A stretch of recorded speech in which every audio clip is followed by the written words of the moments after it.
Hello, আমার কথা শুনতে পাচ্ছেন?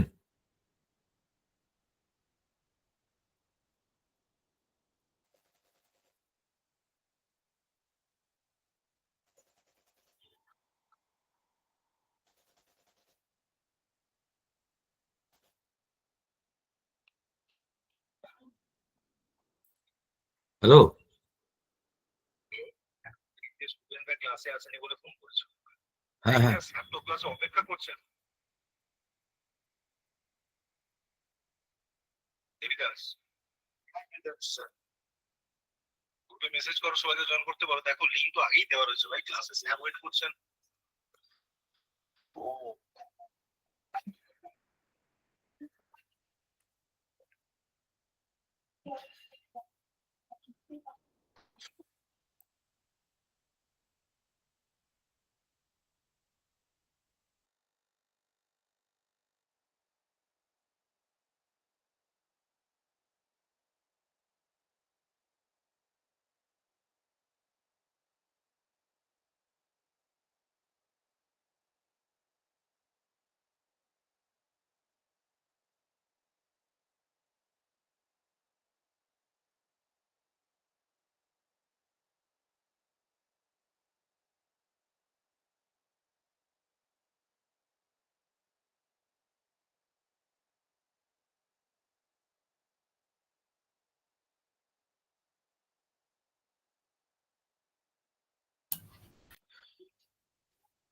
Good evening.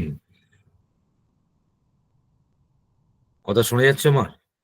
হ্যাঁ স্যার, শোনা যাচ্ছে। আচ্ছা, welcome welcome all of you. Sir. বিষয়টা হচ্ছে তোমাদের সবাইকে কংগ্রাচুলেশন ইনস্টিটিউটের তরফ থেকে, আমার তরফ থেকে। তোমরা মোটামুটি জীবনের একটা লড়াইয়ে তোমরা সাফল্য পেয়েছো, এখনো আসল লড়াই বাকি। যাই হোক, তো তার মাঝখানেই কিছুটা আর কি গাফিলতি চোখে পড়লো। লেট কেন হলে তোমরা? অন্য ক্লাস ছিল কি? না স্যার, আমি আজগুলো দেখিনি। এই জিআইটা আমি জিকেটা আমি মক টেস্ট দিতে লেগে গেছিলাম, দিয়ে আর খেয়াল আচ্ছা, করা হয়নি। আমি একটু মক টেস্ট একটু দিতে দিতেই বেরিয়ে চলে এলাম। আচ্ছা, একটু শার্পলি অবজারভেশন রাখবে। হ্যাঁ। মানে ক্লাসগুলো তোমাদের সাথেই দেওয়া হচ্ছে, আশা করি হ্যাঁ বুঝতে স্যার, আমি পারছো। জানি, কিন্তু আসলে এবং মানে আমি আজকে একটা কালকে ভেবেছিলাম, এবার কোনো একটা না না, গ্রুপে ঠিক বোধহয় আছে, কালকে ঠিক আছে। ক্লাস হবে তার নোটিশ দিল, হ্যাঁ, দিয়ে তো আমি তোমাদের এইটাই ভেবেছিলাম ঠিক বোধহয় আছে, ওকে কালকে। ওকে। আমি জাস্ট এমনিই বলছি তোমাদের হ্যাঁ। না সকলেরই না স্যার। সময়ের দাম আছে, তোমাদেরও আছে অবশ্যই, কিন্তু একটু সচেতন হুম থাকতে হবে, ঠিক আছে? হুম হুম টাইম মেনটেন করবে। আর আমি টাইমের ব্যাপারে যারা আমাকে জানে তারা জানে আমি খুবই পাঞ্চুয়াল, একদম 9টা মানে 9টা। যদি কখনো ধরো কোনো কারণে দেরি হয়, আমি সেটাও ইনফর্ম করে দিই আগে থেকে, কারণ আমি কাউকে ওয়েট করানো পছন্দ করি না। কেউ ওয়েট করাবে সেটাও আমার পছন্দ নয়, ঠিক আছে? তো নেক্সট টাইম একটু সচেতন থাকবে। আজকে আমাদের ক্লাসের বিষয়বস্তু দেখো, তোমাদের সিজিএল যে টায়ার 2টা রয়েছে, তোমাদের বিশেষ ক্লাস ইনস্টিটিউশনের তরফ থেকে রাখা হয়েছে। তো সেটাকে লক্ষ্যমাত্রা রেখে আমি একটা সেট তোমাদের জন্য বানিয়েছি। বেসিক্যালি ডিসকাশনের জায়গা আছে, সেই সব জায়গাগুলোকেই মাথায় রেখে করা হয়েছে। অবশ্যই তোমরা আলোচনা হয়তো এর আগে করেছো, কিন্তু আরেকটু আলোচনা করলে তোমরা প্র্যাকটিসের মধ্যে থাকবে। তো দেখো, তোমরা বেসিক্যালি এই নোটসটা তোমাদের জন্য, তো এটা গ্রুপেও দিয়ে দেওয়া হবে। তোমরা আপাতত ফোকাস করবে কি? তোমরা আপাতত ফোকাস করবে অ্যান্সার, এবং তার সাথে যে আমাদের যে আলোচনাটা হবে সেটা। সবাই খাতা পেন একটু কাছে রাখবে, আর সবাই একটু কোঅপারেশন করার চেষ্টা করবে, ঠিক আছে? দেখো, আজকে প্রথম প্রশ্ন আমাদের, দেখো এটার উত্তর নিশ্চয়ই তোমাদের জানা আছে, চেষ্টা করবে উত্তর দেওয়ার।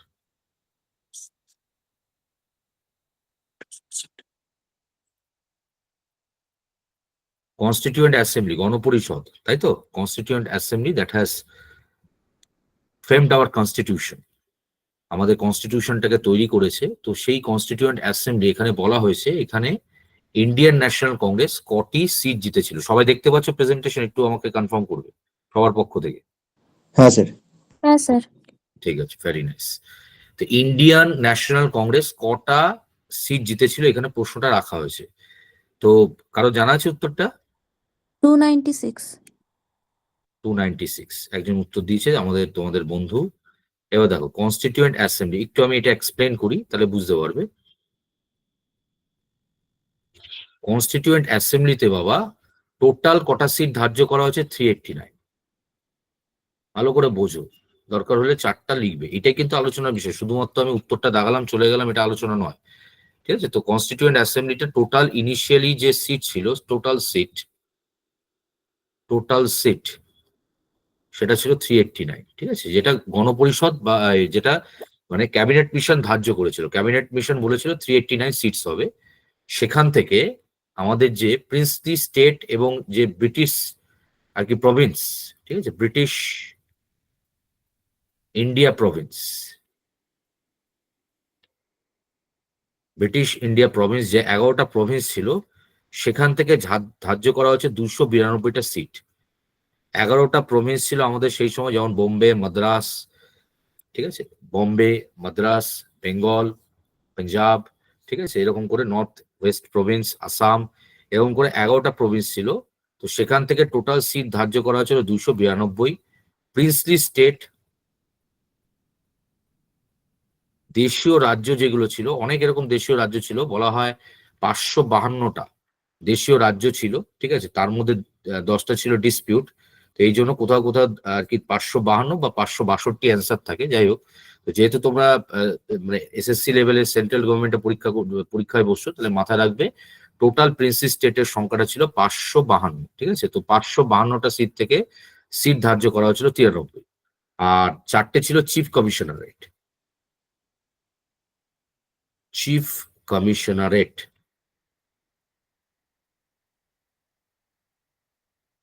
এখান থেকে 4টে।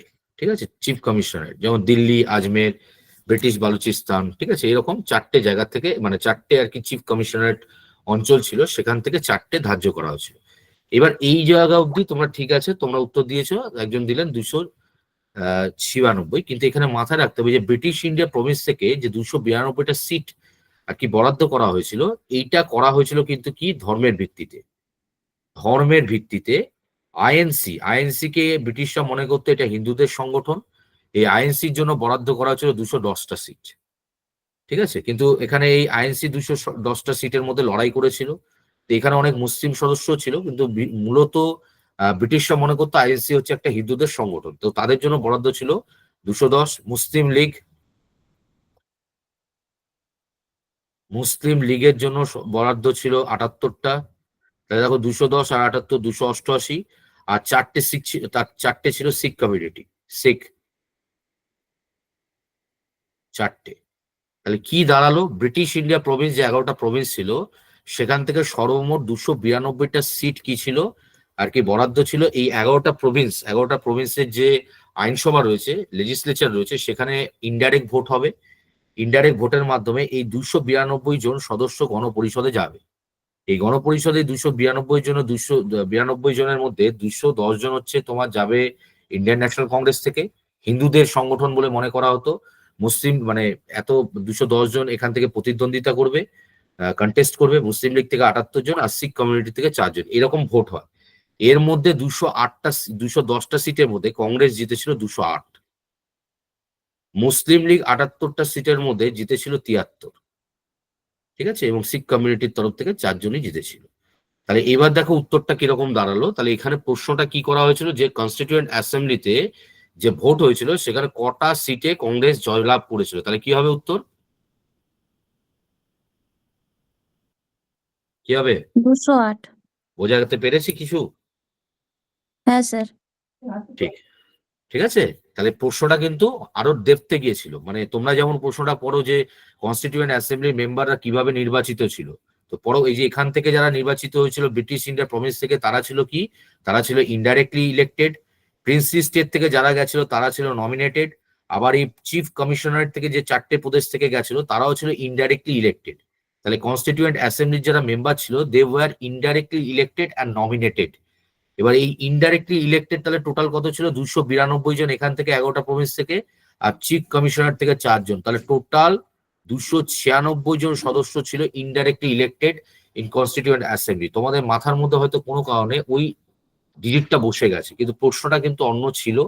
যদি প্রশ্নটা এরকম জিজ্ঞেস করতো যে কনস্টিটিউয়েন্ট অ্যাসেম্বলিতে ইন্ডিয়ান ন্যাশনাল কংগ্রেস কটা সিটে লড়াই করেছিল, তাহলে কিন্তু উত্তরটা হতো 210। দেখো এখানে এই ক্যালকুলেশনটা খুব ইম্পর্টেন্ট। তারা 210টা সিটে লড়াই করেছিল, সেখান থেকে জিতেছিল তারা 208। ঠিক আছে, দেখে নেবে প্রশ্নটা কি রকম দিয়েছে, তারপর অ্যান্সার করবে। নেক্সট, কনস্টিটিউয়েন্ট অ্যাসেম্বলি খুব ইম্পর্টেন্ট একটা আমাদের চ্যাপ্টার, গণপরিষদ। ঠিক আছে, সেগুলো থেকে প্রশ্ন থাকে প্রত্যেক বছর। তাহলে সেখানে দেখো কি বলছে, কনস্টিটিউয়েন্ট অ্যাসেম্বলির অ্যাংলো ইন্ডিয়ান কমিউনিটি, ঠিক আছে, সেখানকার প্রতিনিধি কে ছিল?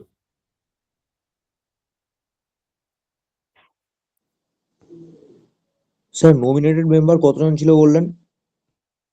হ্যাঁ, নমিনেটেড এই যে নমিনেটেড প্রিন্সি স্টেট ছিল 552টার থেকে 93 জন। এই যে 93। হ্যাঁ স্যার, ঠিক আছে। পরের প্রশ্নটা উত্তর দেওয়ার চেষ্টা করো।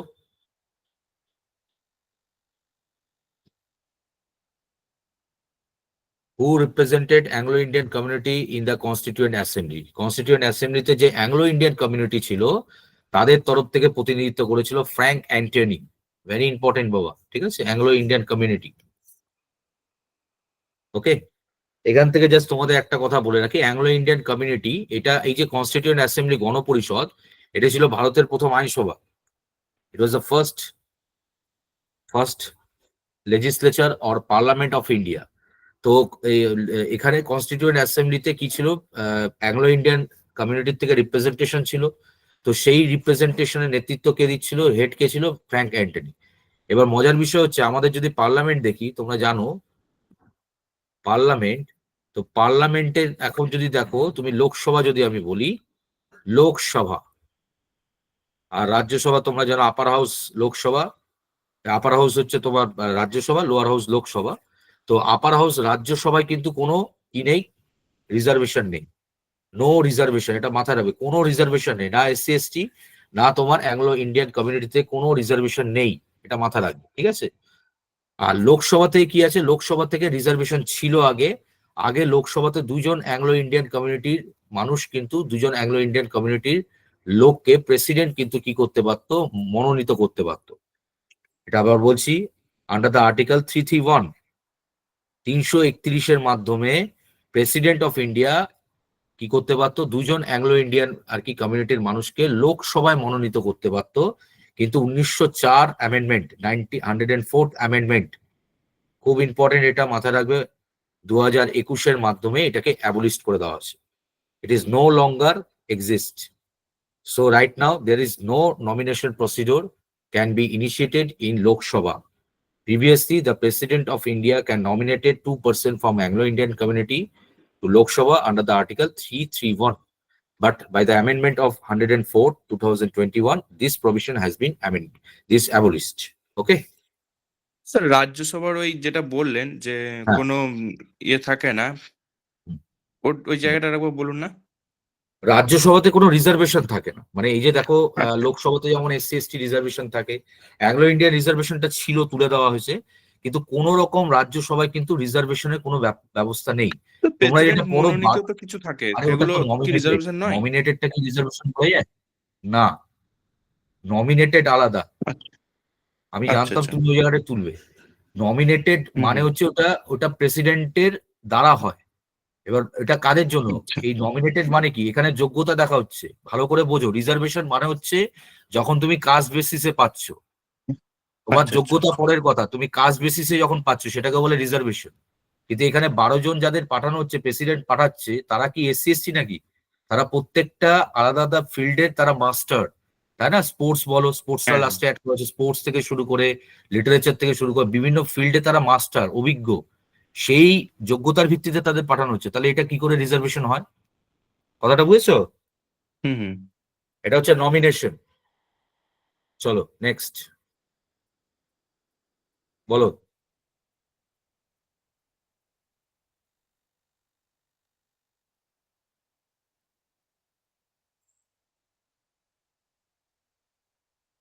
ক্ষমতা, কেন্দ্র রাজ্যের মধ্যে যে ক্ষমতা রয়েছে বাবা, তাই তো? দেখো কি বলেছে, change in distribution of power. প্রথমত এই পাওয়ার, ডিস্ট্রিবিউশন অফ পাওয়ার, এই যে ক্ষমতাটা রয়েছে, এটা কত নম্বর পার্টে আসে, কত নম্বর শিডিউলে আসে, কি হবে? শিডিউল বললে 7। 7th schedule.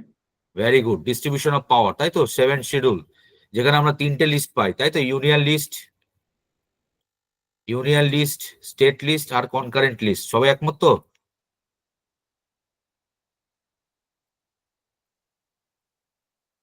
কনকারেন্ট লিস্ট, এই তিনটে লিস্টে উল্লেখ পাই। এছাড়াও কি আছে?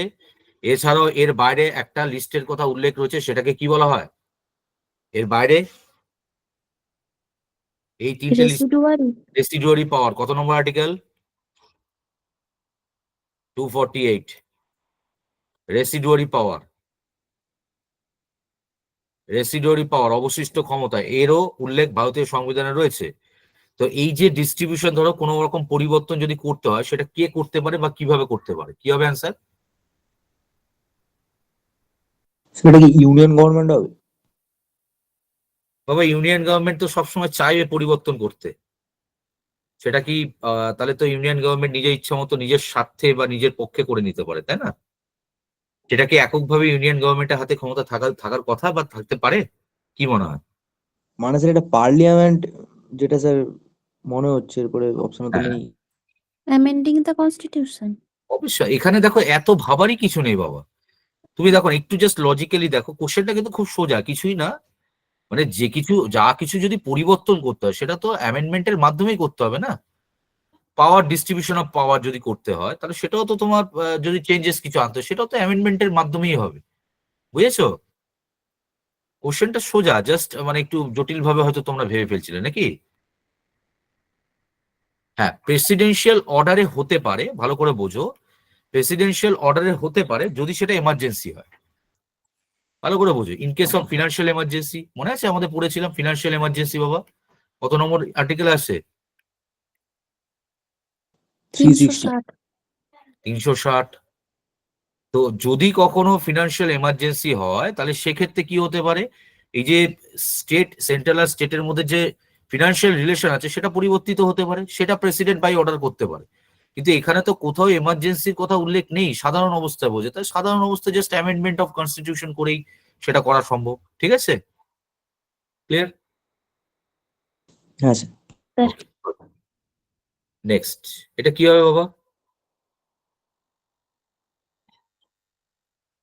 Japan. Procedure establish by law. সবাই একমত?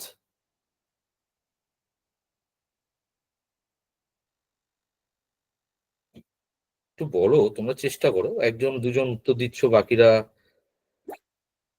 একটু বলো, চেষ্টা করো। ভুল হোক এখানেই সংশোধিত হবে। বলো।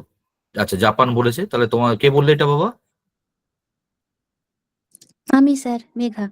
Megha, very good, nice answer. সঠিক উত্তর দিয়েছে, ঠিক আছে, এটা খুব সুন্দর উত্তর দিয়েছে। এবার আমাকে বলো, এর সাথে একটা খুব গুরুত্বপূর্ণ কোশ্চেন আছে, প্রসিডিওর এস্টাবলিশ বাই ল। ঠিক আছে, এই যে কথাটা আমরা পড়ি, এটার সাথে যুক্ত দুটো কেসের নাম বলো দেখি বাবা। ইম্পর্টেন্ট কেস বলো দেখি। প্রসিডিওর এস্টাবলিশ বাই ল মানে হচ্ছে আর কি, যা কিছু আইন, মানে ধরো কনস্টিটিউশনের উপর আমি রেস্ট্রিকশন চাপাচ্ছি, আমি কনস্টিটিউশনের উপর যদি আমি রেস্ট্রিকশন চাপাই, সেটাও হতে হবে আইন সাপেক্ষে। মানে এরকম নয় হঠাৎ করে ধরো আমাদের মৌলিক অধিকারগুলো কেড়ে নিল, কেড়ে নিতে পারে কোনো একটা বিশেষ পরিস্থিতিতে, এমার্জেন্সিতে সেটা কেড়ে নেওয়া যেতে পারে, কিন্তু সেটাও আইনি পদ্ধতিতে হতে হবে। ঠিক আছে? তা এই যে আমরা যে বলছি, এর যে কোশ্চেনটা তোমাদের দেয়, এই প্রসিডিওর এস্টাবলিশ বাই ল, এর উপর বিখ্যাত একটা কেস আছে, সেটার নাম হচ্ছে মেনকা গান্ধী কেস। শুনেছো বাবা? পড়েছিলে? হ্যাঁ জেনে স্যার। রাখো, মেনকা গান্ধী কেস কবে হয়েছিল বাবা? Maneka Gandhi case, any idea? 1978। Just একটা বিখ্যাত, এটা দেয় Maneka Gandhi case, procedure establish by law. Maneka Gandhi কেসটা ছিল হচ্ছে কিসের ওপর? Any idea? Right to go abroad. Right to go abroad, বাইরে যাওয়ার অধিকার। এটা একটি মৌলিক অধিকার কিনা, এবং রাষ্ট্র যদি চায় এটার উপর কন্ট্রোল করতে পারবে কিনা, এটা ছিল মানে এটা ছিল কেস। ঠিক আছে? তো সেখানে মানে সুপ্রিম কোর্ট রায় দিয়েছিল মেনকা গান্ধী কেস, মাথায় রাখবে, মেনকা গান্ধী কেস আর্টিকেল 21 সম্পর্কিত। মেনকা গান্ধী কেস খুব ইম্পর্টেন্ট কিন্তু দেয় এটা। ঠিক আছে? 21 সম্পর্কিত, রাইট টু গো অ্যাব্রড, অর্থাৎ বাইরে যাওয়ার অধিকার, এটা মৌলিক অধিকার কিনা, ব্যক্তিগত স্বাধীনতার আর কি মধ্যে আসে কিনা, এটা প্রশ্ন ছিল। তো সুপ্রিম কোর্ট বলেছিল অবশ্যই right to go abroad is a fundamental rights and it is a part of individual liberty. অর্থাৎ একজন ব্যক্তি সে কোথায় যাবে সেটা সে নির্ধারণ করতে পারে, কিন্তু এখানে কোর্ট একটা কথা বলেছিল যে রাষ্ট্র যদি চায় সেটাকে স্ট্রিক্ট করতে পারে, মানে সেটাকে নিয়ন্ত্রণ করতে পারে, কিন্তু সেই নিয়ন্ত্রণটা হতে হবে কি fair, just and reasonable. Fair, just, reasonable. আমি একটা ব্যাখ্যা দিই তাহলে তোমরা বুঝতে পারবে কি বলতে চাইছি আমি।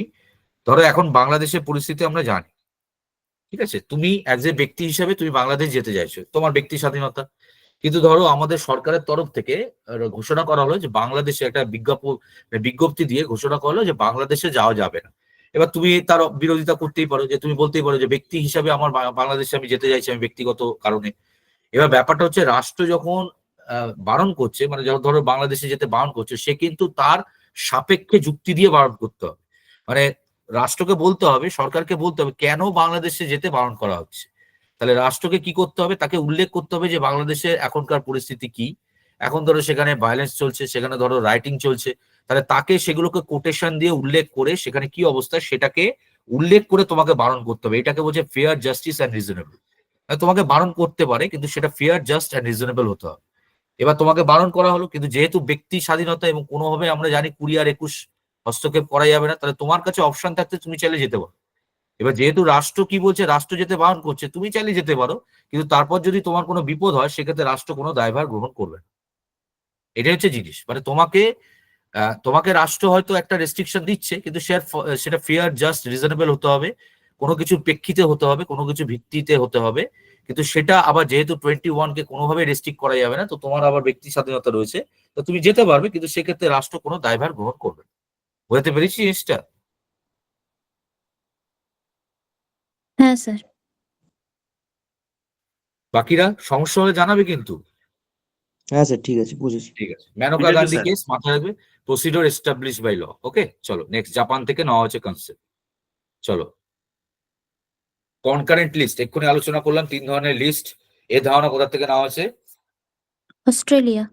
Very good. তাহলে এই টাইপের কোশ্চেন তোমাদের একটা থাকে যেগুলো আর কি খুব বেসিক লেভেলে, কোথা থেকে কি নেওয়া হয়েছে, তাহলে কনকারেন্ট লিস্টের ধারণা নেওয়া হয়েছে অস্ট্রেলিয়া থেকে। Very good. আচ্ছা, অস্ট্রেলিয়া থেকে আর কি কি নেওয়া হয়েছে? Language of the preamble. Very nice, language of preamble. Okay, language of preamble. আর কি বাবা? Joint sitting. Very good, joint sitting. আর ওই কনকারেন্টটাই জানি। আর কেউ কিছু বলবে? Trade commerce within territory of India, তাই তো? ট্রেড অ্যান্ড কমার্স উইদিন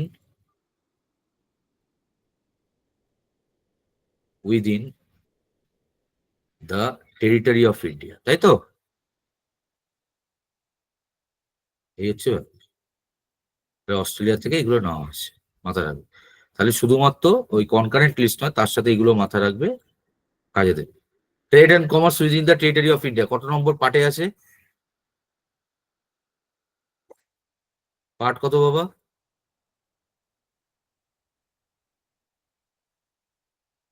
13, তাই তো? 11তে রিলেশন, সেন্ট্রাল স্টেট রিলেশন, আর 13তে হচ্ছে trade and commerce in the territory of India. 11 আর 13 কিন্তু গোলাবে, পার্ট 11 আর 13 কিন্তু গোলাবে। আবার বলছি, 11তে রয়েছে কি সেন্ট্রাল স্টেট রিলেশন, আর 13তে রয়েছে trade and commerce within the territory of India.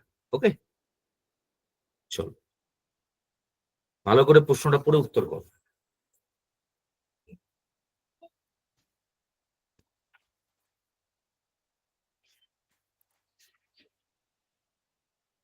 এদের মধ্যে কোনটি জুডিশিয়াল রিভিউ এর স্কোপের আন্ডারে ছিল না? এখান থেকে প্রশ্ন আসবে স্বাভাবিক ব্যবস্থায়, জুডিশিয়াল রিভিউ কত নম্বর আর্টিকেল বা কত কি, জুডিশিয়াল রিভিউ কত নম্বর আর্টিকেল?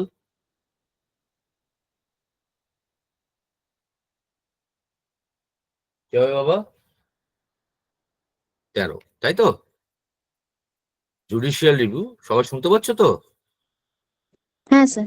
আচ্ছা, জুডিশিয়াল রিভিউ তো তোমরা পড়েছো নিশ্চয়ই। ওই যে যখন কোনো আইন তৈরি হয়, তাহলে আইনটা তৈরি হয় কোথায়? পার্লামেন্টে। কোনো আইন তৈরি হওয়ার পর সুপ্রিম কোর্ট সেটাকে সেলফ অবজারভেশন চালায়, স্বতঃপ্রণোদিত হয়ে সেটার উপর নজরদারি চালায়, সুপ্রিম কোর্টের যদি মনে হয় যে যে ওই আইনটার মাধ্যমে আমাদের যে মৌলিক অধিকার বা সাধারণ যে মৌলিক পরিকাঠামো রয়েছে আর কি তোমার সংবিধানে, সেটা কোথাও নষ্ট হয়েছে বা সেটাকে আর কি এনক্রোচ করার চেষ্টা হয়েছে, তাহলে সেটাকে কি করা যেতে পারে, ইনভ্যালিড ঘোষণা করতে পারে।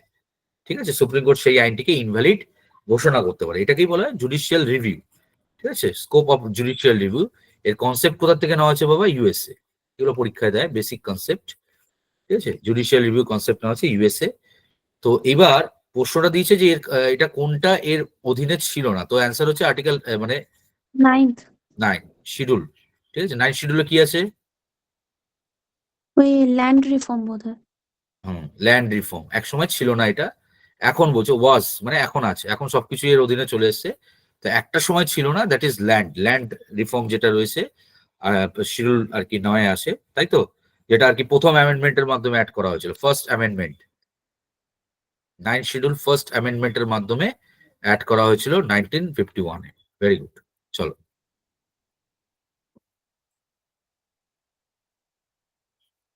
এটা কি হবে?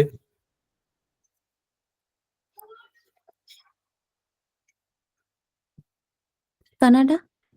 বাহ, very nice answer. Advisory jurisdiction of supreme court, অর্থাৎ সুপ্রিম কোর্টের কিছু কিছু স্পেশাল ক্ষমতা আছে, তার মধ্যে একটা হচ্ছে কি, পরামর্শদাতা হিসাবে কাজ করে। কাকে কাকে পরামর্শ দিতে পারে চাইলে? প্রেসিডেন্ট। বাহ, কত নম্বর আর্টিকেল বাবা? 143। Very nice answer, 143। আর্টিকেল 143 তে বলা হয়েছে যে যদি প্রেসিডেন্ট অফ ইন্ডিয়া, তার যদি কখনো সংবিধান সংক্রান্ত কোনো ব্যাখ্যা বা কোনো অ্যাডভাইসের প্রয়োজন হয়, পরামর্শের প্রয়োজন হয়, তাহলে তিনি চাইলে কার দ্বারস্থ হতে পারেন? সুপ্রিম কোর্টের প্রধান বিচারপতির দ্বারস্থ হতে পারে। তাহলে এটাকেই, এবং যদিও আর কি সুপ্রিম কোর্টের বিচারপতি, প্রধান বিচারপতি তাকে যে অ্যাডভাইসটা দেবে, that is not mandatory in nature, সেটা বাধ্যবাধকতামূলক নয়, কিন্তু এই প্রভিশনটা আছে। এটাকেই বলে advisory jurisdiction of supreme court, এবং এর ধারণা নেওয়া হচ্ছে কানাডার থেকে। Very nice answer. বাকিরাও বুঝতে পারছো তো? হ্যাঁ স্যার। ভেরি হ্যাঁ নাইস, হ্যাঁ স্যার। চলো কি হবে?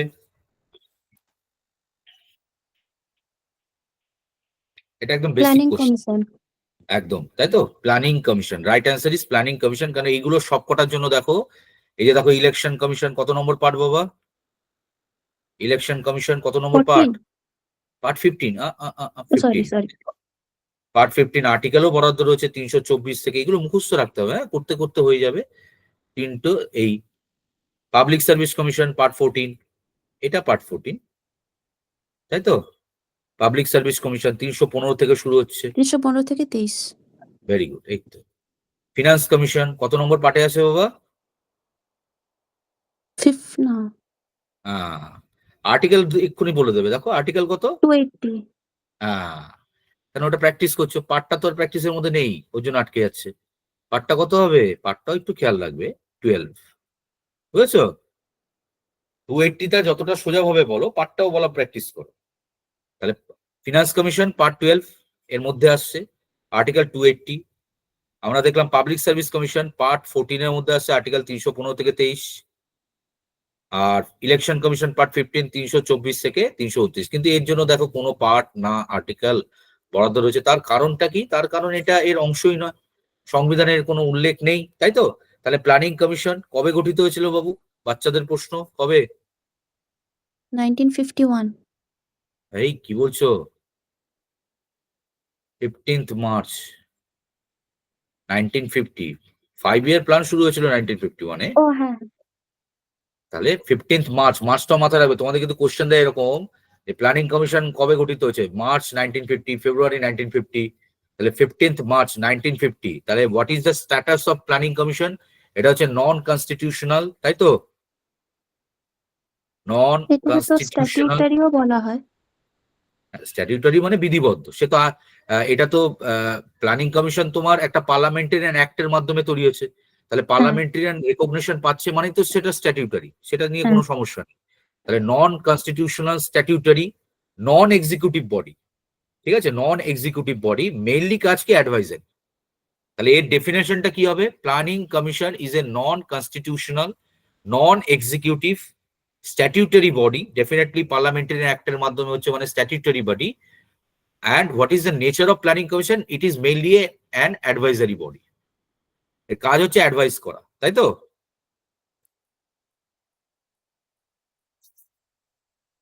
বোঝা গেছে সবার বাবা? হ্যাঁ স্যার। চলো, নন কনস্টিটিউশনাল, নন স্ট্যাটিউট, নন তোমার এক্সিকিউটিভ বডি।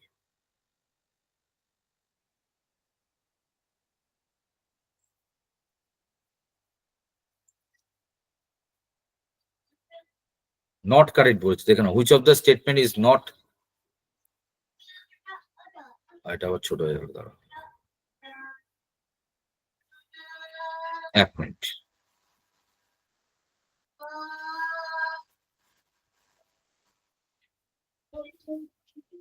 মাঝখানে থাকছে না।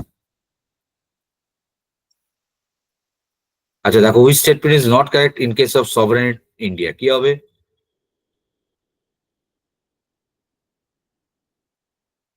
Option D.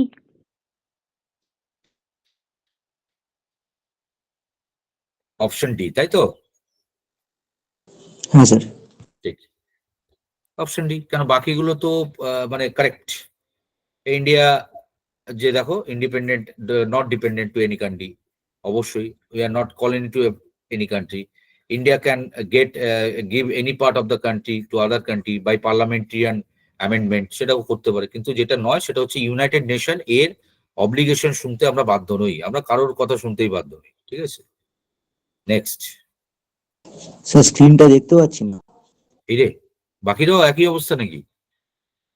না স্যার, দেখা যাচ্ছে তো। একটু বেরিয়ে গিয়ে জয়েন করো বাবা, অনেক সময় নেটওয়ার্কের প্রবলেম হয়। ঠিক আছে, ঠিক আছে। পরেরটা কি হবে দর্শকটা? 11। Financial relation between central and state, তাই তো? 11, ভেরি গুড।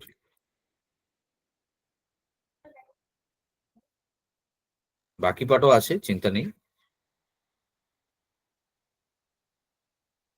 কি হবে এটা? এটা তো ছোটবার থেকে করে আসছো। 11th।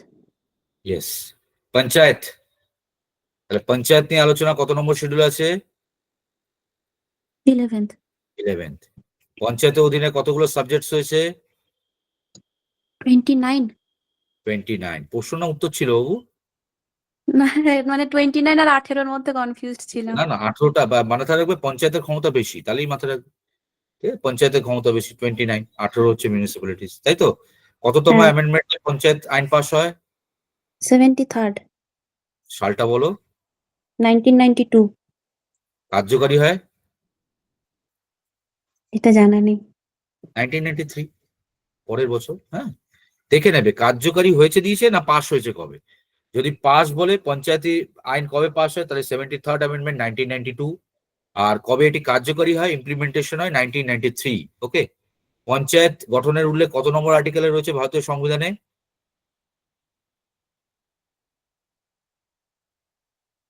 পারবে পারবে বলো। পঞ্চায়েত গঠনের উল্লেখের ইনস্ট্রাকশন কত নম্বর আর্টিকেলে রয়েছে? ডিপিএসপি 40, ডিপিএসপি 40-তে রয়েছে, তাই তো? 43। 43 কেন বাবা, 40, উফ, আর্টিকেল 40 দেখতে পাচ্ছ, লিখছি যে দেখতে পাচ্ছ তো? হ্যাঁ হ্যাঁ হ্যাঁ স্যার। হ্যাঁ, আর্টিকেল 40। ওকে, তাহলে এগুলো বেসিক জিনিস, এগুলো তোমাকে মাথায় রাখতেই হবে। সঙ্গে সঙ্গে পঞ্চায়েত যখনই পড়বে এগুলো তোমার মাথার মধ্যে চলে আসবে। Okay, let's move on, let's have it. কি হবে? Indian people. বাহ, বাকিরা একটু উত্তর দাও। বন্ধুকে একটু সহযোগিতা করো। বন্ধু কি কেবিসি খেলছে নাকি? বাকিরা উত্তর দাও। তাহলে আলটিমেট সভারিন কাকে বলা হয়েছে? আলটিমেট সভারিন বলা হয়েছে ইন্ডিয়ান পিপল। কোথায় বলা হয়েছে এটা? পিএমএল। প্রেমবেল। পিএমএল শুরু হচ্ছে ক্যাপিটাল দিয়ে, we the we people the of, people of India. We the people, তাই তো? ওখানেই বলা হয়েছে we the people, people of India. এই জায়গাটাতেই আসল গল্প। ক্যাপিটালে লিখেছে, তারা এখানে গুরুত্ব দিয়ে দিয়েছে। Source of preamble as well as the ultimate সভারেনিটি was given to the people of India.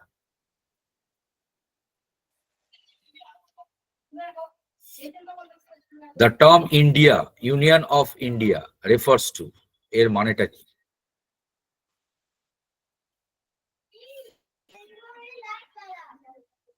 Sir দুটোই ঠিক আছে। দুটোই ঠিক। ঠিক। The states and union territories are member of union. Definitely we are union of state. তার মানে union territory and state, these are the part of our union. Very good. Now 2 নম্বরটা দেখো, India is to indestructible union of a destructible state. মানে state গুলো কি হতে পারে, সেগুলো পরিবর্তিত হতে পারে, সেগুলো এখানে ডিস্ট্রাক্টেবল মানে ধ্বংসর কথা বলা যায়, বাট ওইভাবে নয়, বাট চেঞ্জেস হতে পারে, অবলুপ্তকরণ হতে পারে, কিন্তু কখনো ইউনিয়ন কখনো অবলুপ্ত হবে না, দেশ থাকবে। রাজ্য পরিবর্তিত হতে পারে কিন্তু দেশ কখনো পরিবর্তিত হবে না, ঠিক আছে? তাহলে এখানে এই বার্তাটা দেওয়া হয়েছে, তাহলে কি হবে অ্যান্সার? বোথ, তাই তো? Very good, nice answer. Maybe এই কোশ্চেনটা রিপিট হয়েছে নাকি? কি হবে না, ওখানে শিডিউল ছিল না, এটা পার্ট। কি হবে?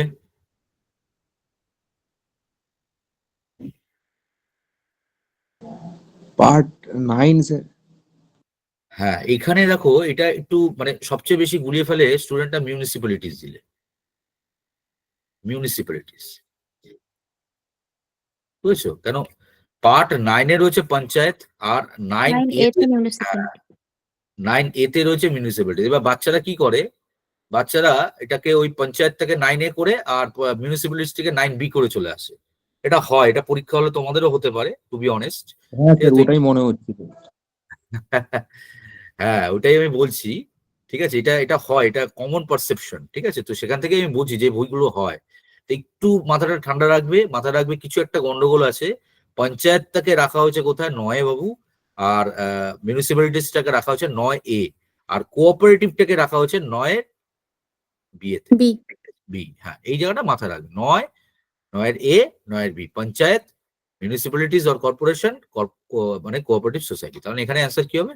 এ। ওকে, চল।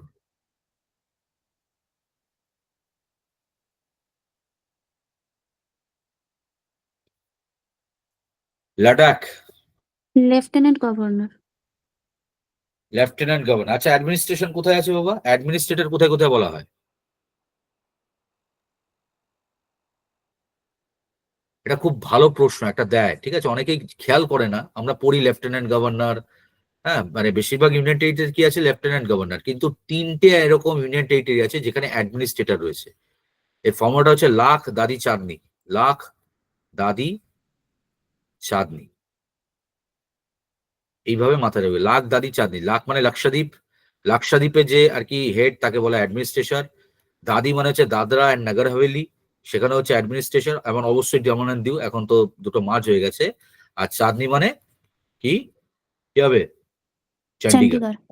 হয়ে যাচ্ছে? তাহলে লাখ দাদি চাঁদনি, তাহলে লাখ ফলে লাক্ষাদ্বীপ, দাদরা নগর হাভেলি অ্যান্ড দমন অ্যান্ড দিউ অ্যান্ড চণ্ডীগড়। এই 3টে জায়গায় আর কি যে আর কি হেড হয়, মানে state of the head of the state বলা হয়, তাকে অ্যাডমিনিস্ট্রেটর বলা হয়। বাকি সব জায়গায় লেফটেন্যান্ট গভর্নর। হ্যাঁ, মাথায় রাখবে। পরীক্ষা দেখবে কোশ্চেনটা ওইটাই দেয় যে এদের মধ্যে কোন জায়গায় অ্যাডমিনিস্ট্রেটর থাকে। এখানে কোশ্চেনটা আমি একটু সোজা করেছি, বাট ওরকম কোশ্চেন দেওয়া হয়। নেক্সট,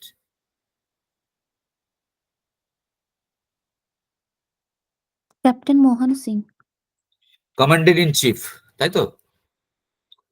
বলছে INA, ইন্ডিয়ান ন্যাশনাল আর্মি।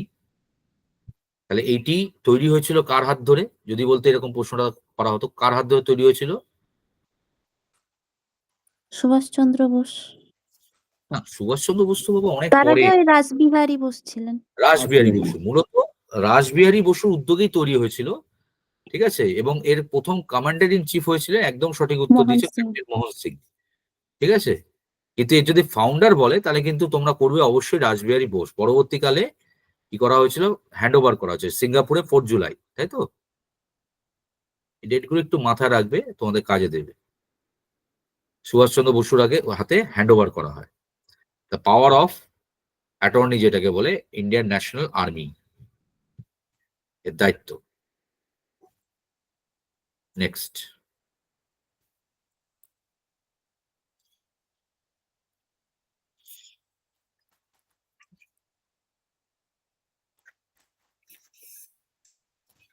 কি হবে sir? Not a member.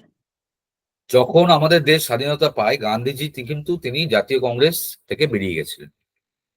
He was no longer was a member of Congress.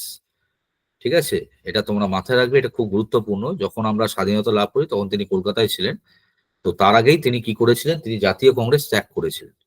হ্যাঁ, মানে যখন ওই দাঙ্গার পরিবেশ হয়েছিল 1946 সালে, তিনি প্রচন্ড মানে প্রচন্ড দুঃখ বেদনা নিয়ে, কেন তিনি চেয়েছিলেন কি পার্টিশন না হোক, তাই তো তিনি বলেছিলেন, এটা বলেছিলেন যে যদি পার্টিশন হয় তো সেটা আমার বডির ওপর থেকে হবে। কিন্তু তা সত্ত্বেও সেই সময় কংগ্রেসের যারা মানে সেই সময় নিয়ন্ত্রক ছিল আর কি, সেই সময় জে এল নেহরু, বল্লভভাই প্যাটেল থেকে শুরু করে সর্দার বল্লভভাই প্যাটেল, তারপরে এপিজে আব্দুল কালাম, সরি আবুল কালাম, ঠিক আছে, আবুল কালাম, তো তারা কি করছিল সেই সময় পুরো জিনিসটাই কন্ট্রোলিং করছিল। তো পার্টিশন ছাড়া আর কোনো উপায় ছিল না, তো তিনি সেই সময় কিন্তু কংগ্রেস ত্যাগ করেছিলেন। এটা মাথায় রাখবে, এটা অনেকেই জানে না, কোশ্চেনটা এইভাবেই দেয়। ওকে, আচ্ছা বলো দেখি, গান্ধীজি কবে জাতীয় কংগ্রেসের মেম্বার হয়েছিলেন, এটা বলো দেখি। 1924 1924। কেন? বেলগাঁও সেশন। না, আর 1901-এ। হ্যাঁ, তাহলে 1901-এ ক্যালকাটা সেশন, আর ওটাতে তিনি প্রেসিডেন্ট হয়েছিলেন। 1924 বেলগাঁও সেশন, ওটাতে প্রেসিডেন্ট প্রেসিডেন্ট হয়েছিল। হয়েছিল। কোশ্চেনটা কি ছিল? আমি প্রশ্নটা করলাম তিনি কবে যোগদান করেছিলেন, when he joined ন্যাশনাল আচ্ছা, কংগ্রেস। তা জাতীয় কংগ্রেসে যোগদান করেছিলেন 1901 সালে, আর in the year of 1925 he became the president of INC for first and last time, তাই তো? Where Belgaum is situated? Karnataka. Karnataka. Very nice. Karnataka. Let's have it. A famous poem, Suhei Azadi. এইগুলো, এই টাইপের কোশ্চেন গুলো না তুমি মানে তোমরা পাবে হচ্ছে, তোমরা এনসিইআরটি ফলো করো কিনা কতটা আমি জানি না, তবে এগুলো করবে তোমরা, যেহেতু এইগুলোর জন্য পড়ছো। এই টাইপের প্রশ্নগুলো তুমি ওখান থেকে পাবে। সুবে আজাদি, এটা ফেমাস পোয়েম।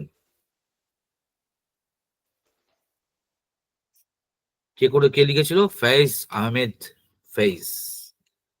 পাকিস্তানের যে পরবর্তীকালে ওদের যে কনস্টিটিউয়েন্ট অ্যাসেম্বলি তৈরি হয়, তো সেখানে এই গাইন মানে এই পোয়েমটিকে শোনানো হয়, ঠিক আছে? আচ্ছা, এখানে আমার একটু লিখতে অসুবিধা হচ্ছে, তোমার আমার কথা শুনতে পাচ্ছ তো? হ্যাঁ স্যার। হ্যাঁ, শুনতে পাচ্ছি। ঠিক আছে, এটা খুব আর কি গুরুত্বপূর্ণ, কিন্তু একটা কবিতা, উর্দু কবিতা মেইনলি। ইনি একজন উর্দু কবি ছিলেন, এবং এই যে আমরা যে তোমার স্বাধীনতার সময় মানে পাকিস্তান যে আজাদি পাচ্ছে তার উপর তিনি এটা লিখেছিলেন, ঠিক আছে, উর্দু ল্যাঙ্গুয়েজে তিনি লিখেছিলেন, পাকিস্তানের আজাদির জশনের উপর তিনি লিখেছিলেন। তো পার্টিশন অফ ইন্ডিয়ার সময় আর কি এটা লেখা হয়েছিল। তো এটাকে যখন পরবর্তীকালে হ্যাঁ ওদের বলা হয়, ওদের যখন কনস্টিটিউয়েন্ট অ্যাসেম্বলি তৈরি হয়, তো সেখানে এটাকে সগর্বে পড়ে শোনানো হয়, ঠিক আছে, এই হচ্ছে ব্যাপার। Next,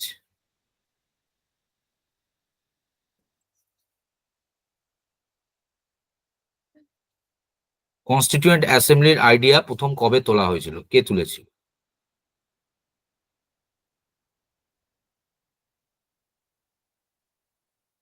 Swaraj Party. Very nice answer, nice answer. Swaraj Party, first political party which raised the voice in favor of formulating Indian constitution was Swaraj Party in the year of 1934.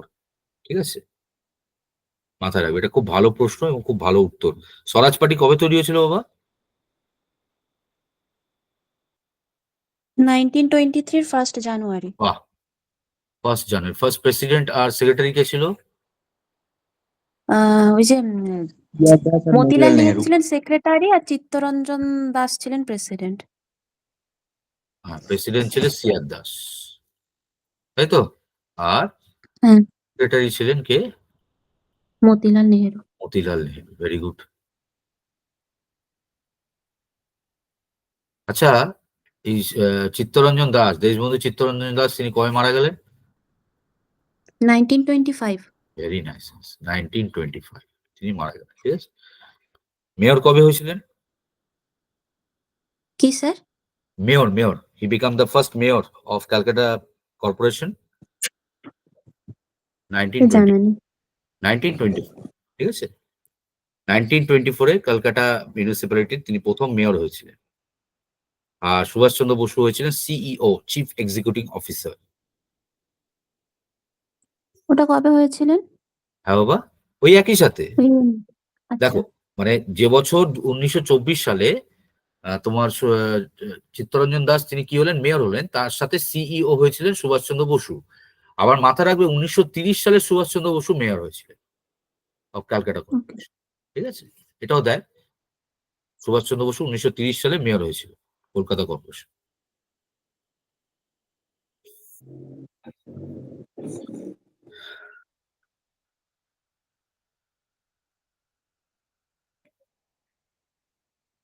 কি হবে উত্তর?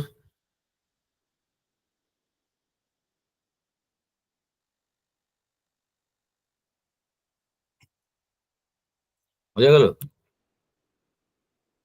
গান্ধীজি সাজেস্ট করেছিলেন যে ইন্ডিয়ান ন্যাশনাল কংগ্রেস যখন স্বাধীন হয়ে যাবে, কেন তিনি কি সাজেস্ট করেছেন? তিনি তো একটা কোয়ালিশন অবস্থায় যেতে তিনি সাজেস্ট করেছেন। তিনি বলছেন মুসলিম লীগের সাথে মিলিত হবে আর কি আমরা ক্ষমতায় আসব।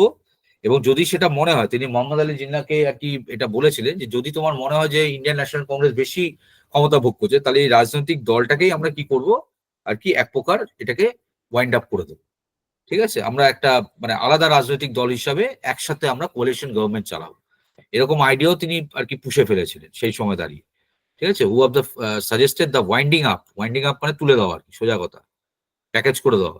কে বলেছিলেন? মহাত্মা গান্ধী। বোঝা গেছে প্রশ্নটা, উত্তর বোঝা গেছে? হ্যাঁ স্যার। Very good. এটা আশা করি তোমাদের কাছে সোজাই হবে।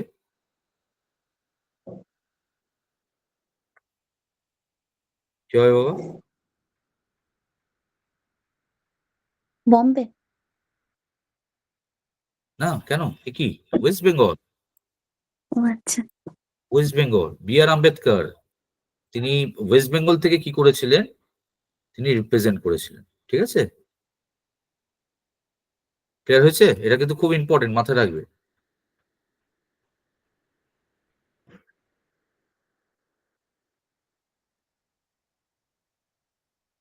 বল।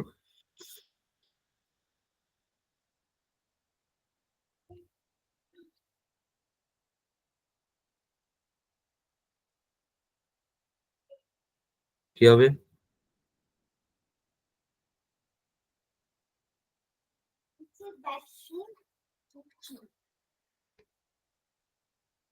এটা কিন্তু খুব মানে ভালো প্রশ্ন বাবা। কি হবে? এদের মধ্যে কোনটি দেখো সাকসিড মানে অ্যাকসেপ্ট করেছিল, মানে কোনটি দেখো, আমরা জানি কি তিনটে যোগদান করেনি তো, হায়দ্রাবাদ, জুনাগড়, কাশ্মীর, এই তিনটে তো করেনি। এই তিনটেই তো ডিসপুটেড ছিল, তাই না? তাহলে কোনটা হ্যাঁ। যোগদান করেছিল?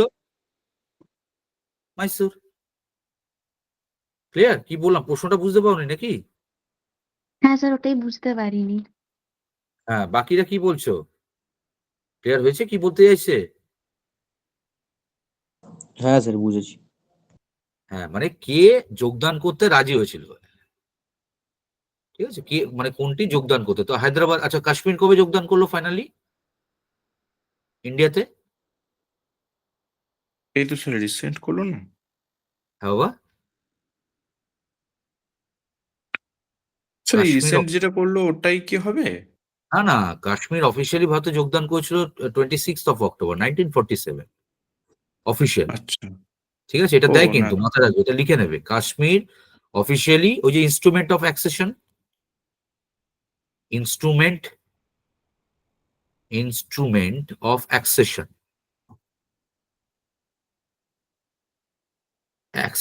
ঠিক আছে? ইনস্ট্রুমেন্ট অফ অ্যাকসেশন রাজা হরি সিং তিনি সিগনেচার করলেন, তাই না? এবং তার মাধ্যমে তিনি কি ভারতের আর কি মধ্যে আর কি আসতে রাজি হলেন। তো এটা এটা দেয় পরীক্ষায় যে কবে যোগদান করেছিল। ওকে, মাথায় রাখবে। নেক্সট।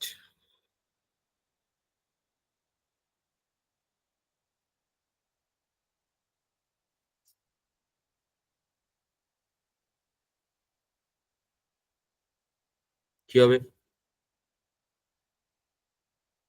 কে বলছে এরকম কথা? আরে বাবা, খুব বড় রেভলিউশন হতে চলেছে, পালাও এখান থেকে, নাহলে পিটানি খাবো। কে বলেছে এরকম কথা? Answer is Lord Wavell. বুঝছো? লর্ড ওয়েভেলের টাইমিং কি ছিল? 1944 টু 47। 1947, তাহলে লর্ড ওয়েভেল তার সময় অলরেডি রাইট শুরু হয়ে গেছিল, তাই না? তার আগে কে ছিল? লর্ড ওয়েভেল আগে কে ছিল বাবা? ভারতের সবচেয়ে বেশি দিন থাকা ইসের নাম কি? তোমার কি বলে, ভাইসরয়ের নাম কি? সবচেয়ে বেশি দিন ভাইসরয়ের পদে থাকা ব্যক্তির নাম কি? লর্ড লিনলিথগো, তাই তো? এটাও দেয়, Lord Linlithgow. Lord Linlithgow তিনি 1936 থেকে 44 অব্দি ছিলেন, তাহলে তিনি ছিলেন longest serving viceroy of India. Okay, এটা মাথায় রাখবে, এটা পরীক্ষায় দেয়। সবচেয়ে বেশি দিন ভাইসরয় পদে কে আসীন ছিল? Lord Linlithgow. তো দ্বিতীয় বিশ্বযুদ্ধের সময় তিনিই ছিলেন। তো তিনি চলে যাওয়ার পর লর্ড ওয়েভেল আসে, তার সময় বিখ্যাত সেই সিমলা কনফারেন্স, নিশ্চয়ই মনে আছে তো? সিমলা কনফারেন্সে ডাকা হয়েছিল, মোহাম্মদ আলী জিন্না সেখানে গিয়ে আর কি পাগলামো শুরু করে, ঠিক আছে? তো সিমলা কনফারেন্স বিখ্যাত হয়েছিল। তো এই সময় আর কি সিচুয়েশন আউট অফ কন্ট্রোল শুরু হয়ে যায়, দাঙ্গা শুরু হয়ে যায়। তো সেই সময় দাঁড়িয়ে তিনি এটা ব্রিটিশ পার্লামেন্টকে তিনি লিখে পাঠিয়েছে, ব্রিটিশ প্রাইম মিনিস্টারকে। কে ছিল সেই সময় প্রাইম মিনিস্টার বাবা? 1946 সালে কে প্রাইম মিনিস্টার হলো? স্বাধীনতার সময় কে প্রাইম মিনিস্টার ছিল ভারতে, মানে ব্রিটেনে? ভারতের স্বাধীনতার সময় ক্লিমেন্ট এটলি, তাই তো?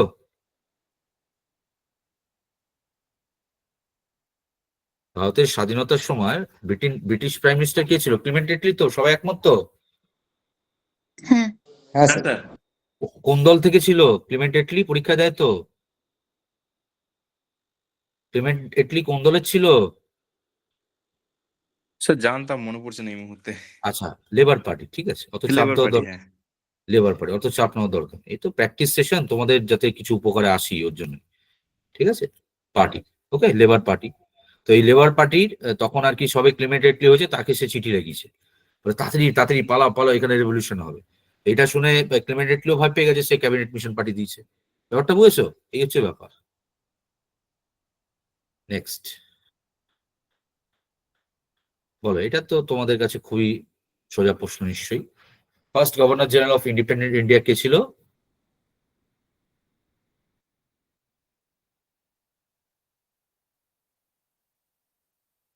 Lord Warren Mountbatten. হেস্টিংস। হ্যাঁ, না, লর্ড মাউন্টব্যাটেন। এটা governor general independent of India আচ্ছা, বলেছে, ইন্ডিপেন্ডেন্ট। তাই না? স্বাধীনতার পরে এই যে পোস্টটা তৈরি করা হলো, governor general of independent India, যা 15ই আগস্ট 1947 থেকে 24শে জানুয়ারি 1950 অব্দি কার্যকারী ছিল এই পদটা। তো প্রথম আর কি যে গভর্নর জেনারেল ইন্ডিপেন্ডেন্ট ইন্ডিয়ার হয়েছিল, সে ছিল লর্ড মাউন্টব্যাটেন। আর যদি এখানে ইন্ডিয়ান অ্যাড করে দিত, ফার্স্ট ইন্ডিয়ান, তাহলে হয়ে যেত চক্রবর্তী রাজাগোপালাচারী, তাই তো? প্রথম ভারতীয় গভর্নর জেনারেল স্বাধীন ভারতের হ্যাঁ আর কি ছিলেন চক্রবর্তী রাজাগোপালাচারী। চলো, এই যে দেখো, এই প্রশ্নটা এক্ষুনি আমরা করলাম বাবু, দেখো এটা দিয়েছে, কি হবে? 26 অক্টোবর 1947। ঠিক আছে, এটা মুখস্থ রাখবে, এটা দেয় কিন্তু, হ্যাঁ, জম্মু কাশ্মীর। জম্মু কাশ্মীর, তার জম্মু কাশ্মীরের 370 ছিল আর্টিকেল, তাই তো? স্পেশাল প্রভিশন কবে তুলে নেওয়া হলো? কবে তুলে নেওয়া হলো 370?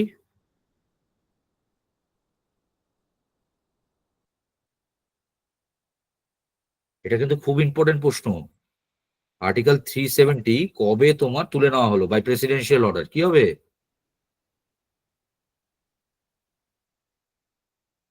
2019 5 আগস্ট। এটা এখনো কিন্তু ভ্যালিড তোমাদের জন্য। 2019 সালে 5 August by presidential order article 370, যেটাতে স্পেশাল প্রভিশন ছিল জম্মু কাশ্মীরে, সেটাকে তুলে নেওয়া হলো, ঠিক আছে? এবং সে বছরই, অর্থাৎ 31 অক্টোবর 2019 সালে জম্মু কাশ্মীর ইউনিয়ন টেরিটরি হয়ে গেল, ইউনিয়ন টেরিটরি, ঠিক আছে? তাহলে 5 আগস্টে প্রেসিডেন্সিয়াল অর্ডার জারি করে 370 তুলে দেওয়া হলো, আর সে বছরই 31 অক্টোবর 2019 সালে এটা ইউনিয়ন টেরিটরিতে পরিণত হলো। ক্লিয়ার?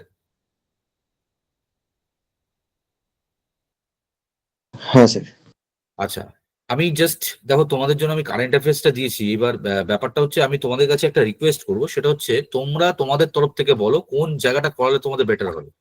এটা তো আজকে বেশি ক্লাস আমাদের সময় নেই, তো কোন জায়গাটা বিশেষভাবে জোর দিলে তোমাদের সুবিধা হবে, তোমাদের তরফ থেকে এটা আবেদন রইলো, বলো কি করতে হবে। কারেন্ট অ্যাফেয়ার্স এর জন্য বলছেন? কারেন্ট অ্যাফেয়ার্সটা হ্যাঁ, আমি ওটাই জিজ্ঞেস করছি, মানে তো কারেন্ট কারেন্ট অ্যাফেয়ার্স। অ্যাফেয়ার্স এর ক্ষেত্রে মেনলি ইকোনমিক বাজেটটা আর ওই স্কিমটা বোঝালে খুব সুবিধা হয় আমার। আচ্ছা, ইকোনমিক্স, বাজেট। হ্যাঁ, বাজেটের সাথে ওই স্কিম গুলো, সেই দেখো নতুন এখন যে হ্যাঁ, স্কিম স্কিম গুলো গুলোর উপর প্রধানমন্ত্রী। তাহলে একটা মানে আলোচনা আমরা করতে পারি, ঠিক আছে। হুম। আর কারেন্ট অ্যাফেয়ার্সটা মেইনলি বলছি, এটা নিয়ে সমস্যাটা বেশি থাকে। বাকি সাবজেক্ট গুলো ধরো তোমরা যে লেভেলে করেছো সেটাতে খুব একটা সমস্যা হওয়ার কথা নয়, কারেন্ট অ্যাফেয়ার্সটা নিয়ে থাকে। তো আমি তাহলে একটা কাজ করবো, নেক্সট আমাদের যে ডিসকাশনটা থাকবে সেটা ওই রিলেটেড আলোচনাগুলোই রাখবো, ঠিক আছে। হ্যাঁ স্যার। হ্যাঁ স্যার। চলো, আজকে থ্যাংক কয়েকটা ইউ স্যার। রেখেছি তো। হ্যাঁ, না না, আজকে কয়েকটা রেখেছি তোমাদের জন্য, একটু চেষ্টা করো, বাকিটা আমি তো আছি ব্যাকআপ দেওয়ার জন্য, চেষ্টা করো। আচ্ছা স্যার। এটা কি হবে?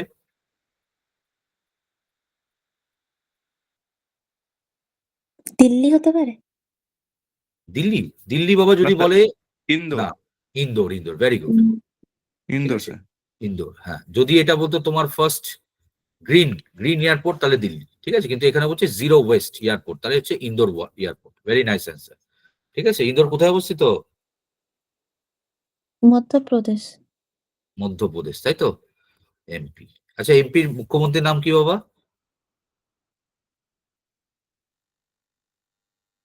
এমপি, এমপর মধ্যপ্রদেশ, এমপর মোহন যাদব, এইভাবে মাথায় মোহন রাখবে। যাদব। এম মোহন যাদব, হ্যাঁ। এত চেঞ্জ হয় স্যার, মাঝে মাঝে ভুলেই যায়। ঠিক আছে, ওগুলো ওইগুলো প্র্যাকটিস বাবা, এগুলো প্র্যাকটিস, তুমি ওই শুনতে শুনতে হ্যাঁ। শুনতে শুনতে মুখস্থ হয়ে যাবে, ঠিক আছে। এগুলো সত্যি মুখস্থ রাখা খুব মুশকিল, ক্লাস নিতে নিতে বা ক্লাস শুনতে শুনতে হয়ে যায়। চলো নেক্সট, এটা তোমাদের জন্য খুবই ইম্পর্টেন্ট। মধ্যপ্রদেশ। হ্যাঁ, prime minister Modi founded stone কেন বেতুয়া রিভার লিঙ্ক, এটা খুব ইম্পর্টেন্ট, কিন্তু এর মাধ্যমে মূলত মধ্যপ্রদেশ, ঠিক আছে, মূলত মধ্যপ্রদেশ স্টেট, কিছুটা তোমার রাজস্থানও আছে এর মধ্যে, মানে ইনডাইরেক্টলি বেনিফিট পাবে, কিন্তু মূলত Madhya Pradesh the state will get benefit, direct benefit from that.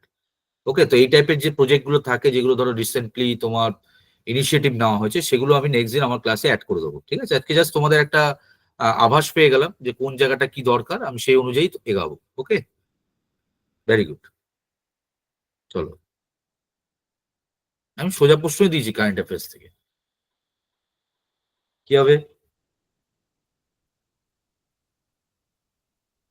এটা একটা খুব বড় আর কি একটা দুর্ঘটনা ঘটেছে, একটা কার্গো শিপ সেটা ডুবে গেছে মেডিটেরিয়ান আর কি ভূমধ্যসাগর যে রয়েছে সেখানে, এবং এর ফলে কি হয়েছে, মানে মনে করা হচ্ছে যে এর ফলে তোমার যে দূষণ সেটা আর কি ছড়িয়ে পড়ার একটা সম্ভাবনা হয়েছে। এটা কার ক্ষেত্রে হয়েছে, কার সাথে হয়েছে? রাশিয়া, ঠিক আছে। রাশিয়ার একটি বিখ্যাত কার্গো শিপ, মানে বড় কার্গো শিপ, সেটা সাঙ্ক করে গেছে মেডিটেরিয়ান সিতে, এবং এর ফলে আর কি হ্যাজার্ডিয়াস, মানে মেডিটেরিয়ান সিতে তোমার হ্যাজার্ডিয়াস নোটিশ জারি হয়েছিল যে এটাকে বিষাক্ত করে দিতে পারে, ঠিক আছে। এটা খুব রিসেন্টলি হয়েছে।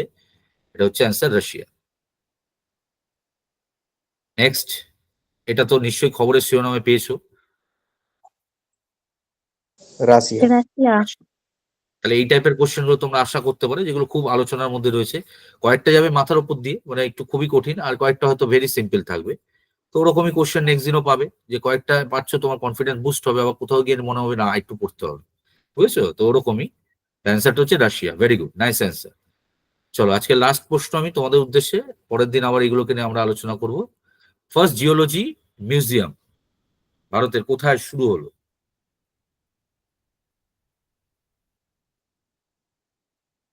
স্যার এটা যোধপুর হবে কি? না বাবু, এটা হচ্ছে বিশাখাপত্তনম। বিশাখাপত্তনম কোথায়? অন্ধ্রপ্রদেশ। অন্ধ্রপ্রদেশ, তাই তো। বিশাখাপত্তনমে কি বলা হয়? বিশাখাপত্তনমকে কি বলা হয়? কি বলা হয় স্যার? জানি না। Jewel of east coast. ও ওই যে হ্যাঁ। institute আছে না, জানতে হয়তো হঠাৎ করে জিজ্ঞেস করলে ওরকমই হয় বাবা। জুয়েল অফ ইস্ট কোস্ট, তাই তো। হ্যাঁ হ্যাঁ। পড়েছো এগুলো সব রিকিউট, COAST। আর যদি বলে ওয়েস্ট কোস্ট তাহলে কি হবে?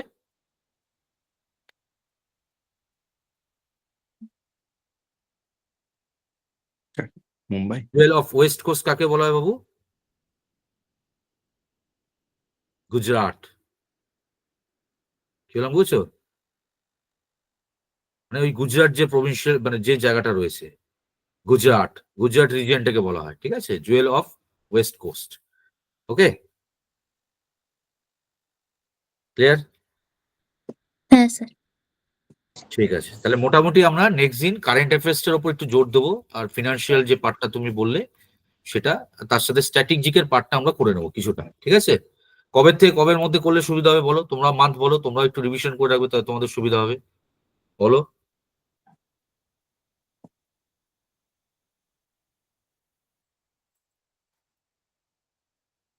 লাস্ট 3 মাস দেবো? হ্যাঁ স্যার, ওটাই দিন। বেশি বেশি দূরে গেলে আবার কষ্ট হবে, তাহলে লাস্ট 3 মাস দিচ্ছি, ঠিক আছে? জানুয়ারি বাদ দিয়ে, তার মানে আমরা পড়ছি হচ্ছে তোমার ডিসেম্বর পড়ছি, নভেম্বর পড়ছি, আর অক্টোবর পড়ছি, ক্লিয়ার? ঠিক আছে। তিনটে একটু দেখে রাখবে, তাহলে সেখান থেকে আমরা আলোচনা করবো। ওকে, ক্লিয়ার হয়েছে বলো, বেরোবো? হ্যাঁ স্যার। ওকে, হ্যাঁ চল, স্যার। ভালো থেকে সবাই, থ্যাংক ইউ, গুড নাইট। হ্যাঁ sir, good night. Good night.